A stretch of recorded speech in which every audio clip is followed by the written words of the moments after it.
Over a century ago, engineers carved the King of Roads directly into the basalt cliffs of the Columbia River Gorge. It was America's first scenic highway. 75 miles of arched masonry and hidden tunnels designed to drop your jaw at every turn. In the 1950s, the new Interstate literally cut this marvel to pieces. Parts were paved over, others were abandoned, and these iconic views were lost to time. But for the last 30 years, Oregon has been turning these demolished segments back into a world-class trail for bikers. We're here to ride the historic Columbia River Highway State Trail.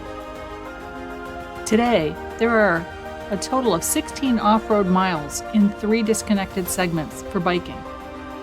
So, let's go chase some waterfalls, ride through 100-year-old tunnels, and find out if this King of Roads still holds the crown. We're starting at the Marco Hatfield West Trailhead near Mosier. It's $3 to park, and it's famous for 2 things: the views of the river and, of course, the tunnels.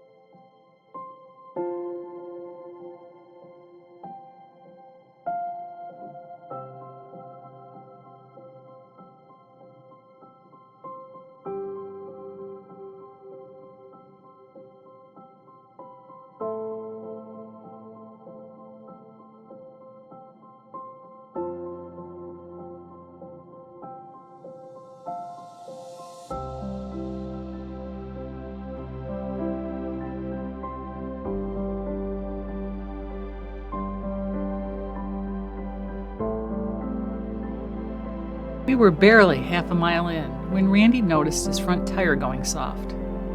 After a little fussing around with it, we decided we were going to push through just long enough to get to the tunnels. A little soft tire, we're hoping for the best.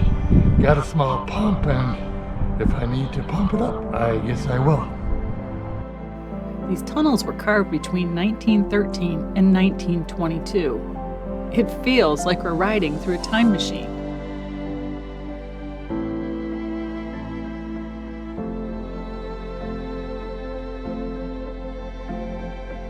These windows are technically called adits. They were bored into the rock so the exhaust from old Model T cars didn't choke the drivers.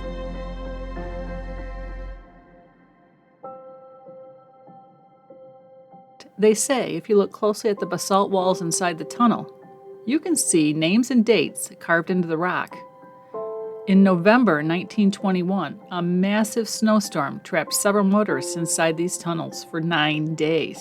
Talk about a long commute. And when the new highway was built in the 1950s, the tunnels weren't just closed. They were filled with rubble and abandoned for nearly 40 years before being restored in the 90s.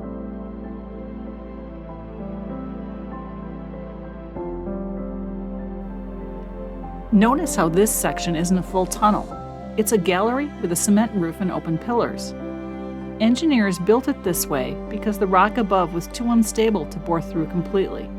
So instead of risking a massive cave-in, they carved a shelf into the cliff and added these reinforced pillars to hold up the mountain while keeping the view wide open. It's basically a 100-year-old porch built for a road.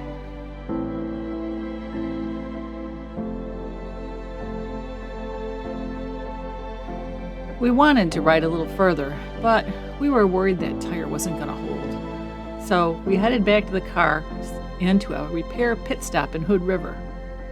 By the way, these guys were great, and 10 minutes later, we're back in business.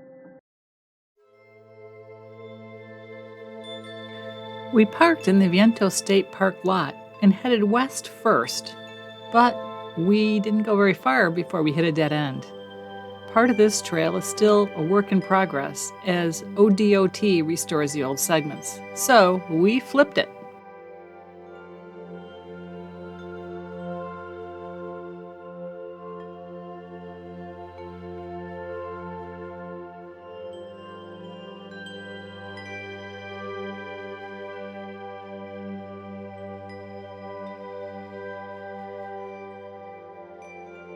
Going east was the jackpot, 3 waterfalls in less than 6 miles. First up was Starvation Creek, and it's not just a dramatic name. In the winter of 1884, 2 trains were trapped here by massive snowdrifts for 21 days.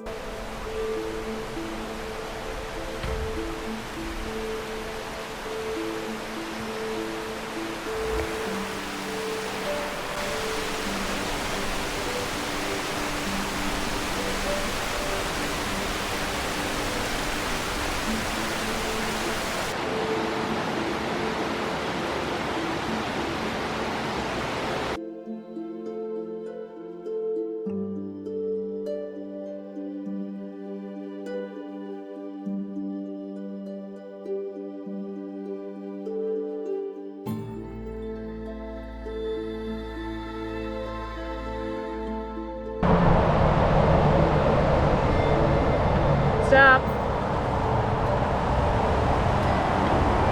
Next up, Cabin Creek, named after a pioneer cabin that used to sit right near the base of the falls in the late 1800s.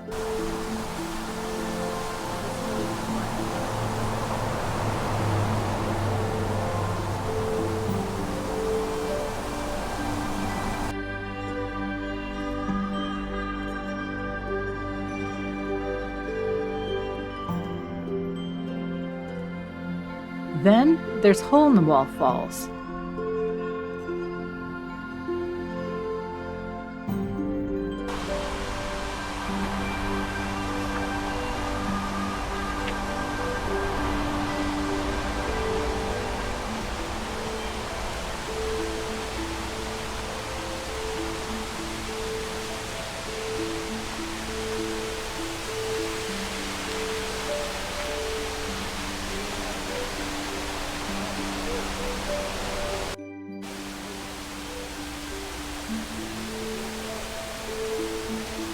And here's a fun fact.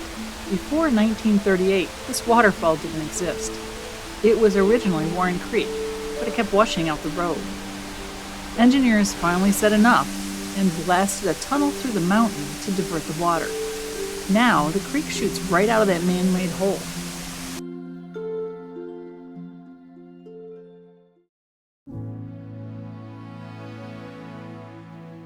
Next up, we wanted to go check out the big one. So we loaded the bikes up on the Bronco and headed for Multnomah Falls. Yep, no parking. Typical. But here's the secret. Keep going to Waukena Falls. We found a spot right in front. And unlike Multnomah's straight drop, Waukena is a 242-foot tiered masterpiece that fans out across the rocks.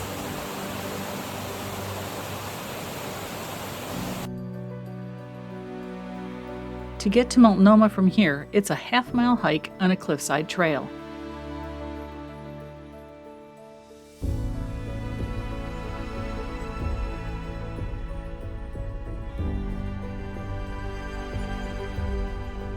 You get the views without the parking lot headache, but fair warning, this trail isn't for the faint of heart. It's narrow, rocky, and has a very one wrong step and you're a pancake vibe. So keep your eyes on the trail and don't look down at the cars. They look like little Hot Wheels from up here.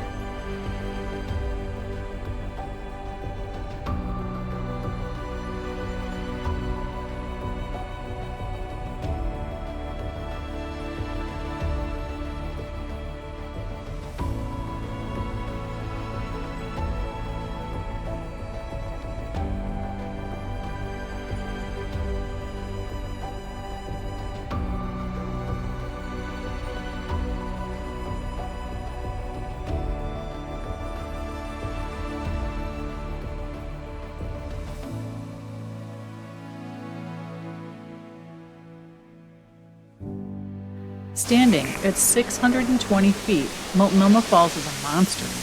It's taller than a 50-story skyscraper. It's fed by underground springs, so it's a year-round powerhouse. If you aren't feeling the mist on your face, you aren't standing close enough.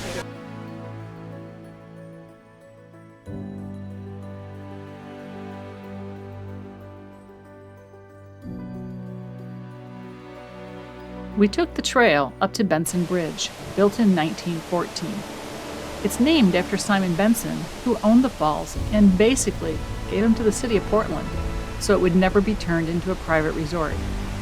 Standing here, you've got 542 feet of waterfall dropping above you and another 69 feet plunging below. It's the ultimate vertigo-inducing photo op.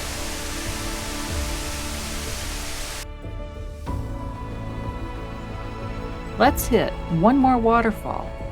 Horsetail Falls is 176 feet of pure elegance, and it drops right next to the road, so there's no hiking required.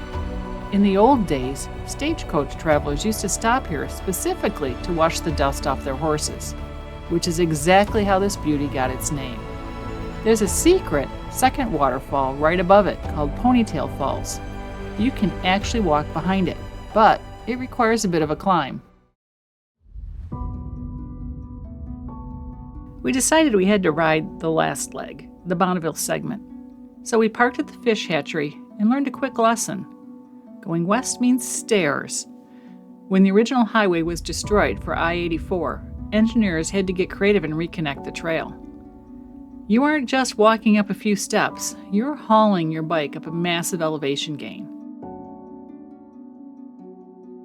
Luckily, there's a bike ramp to help you push your ride up. We've been told the payoff is the Tooth Rock Viaduct, which has some of the best views in the state.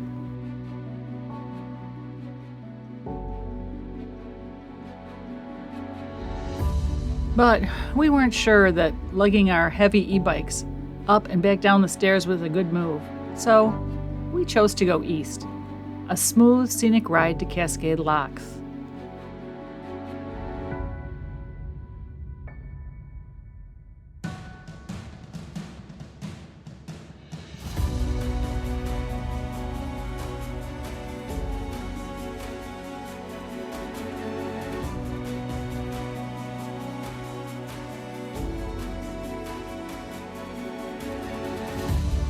The one waterfall on this trail, Ruckle Creek, was unfortunately dried up.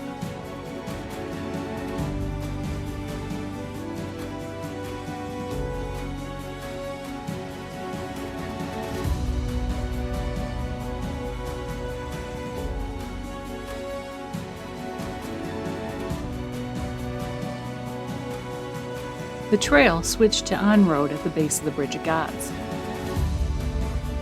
This isn't just a cool steel bridge, it's named after a massive geological event. According to Native American legend, a great slide once blocked the Columbia River, creating a natural stone bridge that people could walk across. It stood for decades before the river eventually breached it. Today, this bridge is famous for another reason. It's the lowest point on the Pacific Crest Trail.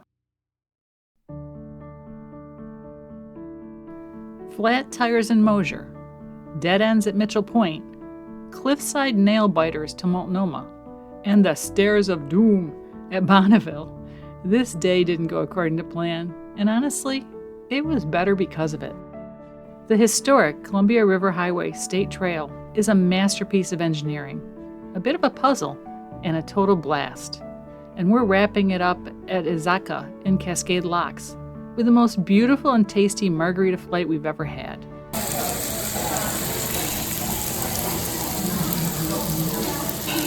And if you want to ride history, just remember, bring a spare tube, park at Wakena, and always, always toast to the adventure. See you on the trail.